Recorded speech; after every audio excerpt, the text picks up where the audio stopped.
Hey, it's Clay, and this will be a video chart on ticker symbol CGC. We will take a look at the 30-minute time frame. Real quick, what do I mean by 30-minute in case maybe you're new to charts? Instead of each one of these candlesticks here, as they're called, representing 1 day's worth of price action, which is what you would normally see, each one represents 30 minutes. So while this here may look like several days worth of time, it's actually today's price action broken down into 30-minute time slices. I like to do this time frame that does a good job of telling the quote-unquote story of the price and then makes mapping out levels of support and resistance a bit easier to see.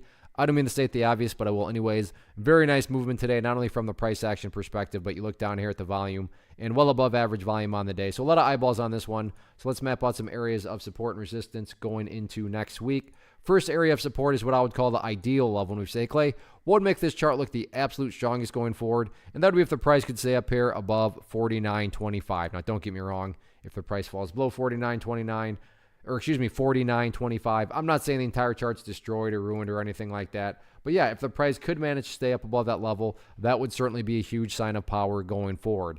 Taking a step back and looking at things from more so the big picture point of view, that is where the purple line here comes into play, the famous 50-period simple moving average. Keyword being moving. As time goes by, that line is going to move itself higher and higher. So a very basic yet highly effective way to judge the health of the move. That right there being defined as the move. Just watch that purple line. As long as the price stays above that line, as the line itself moves higher and higher, then the bulls are in full health, the bulls are in full control. How are you going to best visualize that? That is what that is what is being represented. Again, yeah, staying above 49.25 would be great, but from the grand scheme of it all, as long as the price is above that purple line, the bulls 100% own the chart. What about areas of resistance? For this, we kind of have a you do have a little downtrending trend line there. So let me change that to red for resistance. But for you pattern players out there that enjoy a good old-fashioned technical pattern, the key pattern that has taken shape here is, if you draw that level up there like that,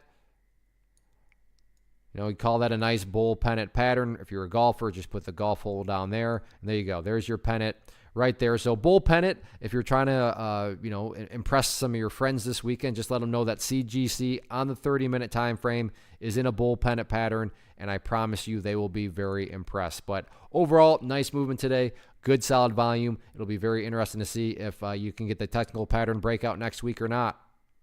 One of the biggest questions I get is, hey Clay, how do you find the stocks that you trade? So what I've done is put together a free resource guide where I talk about the tools that I use to locate stocks that I find interesting and think may have potential. So if that sounds like something that could add value to you as a trader, then click on the image that is up on the screen right now and I will email you the guide. The guide itself is very short and to the point, and best part, it's completely free. Thanks for watching the video. Let me know if you have any questions.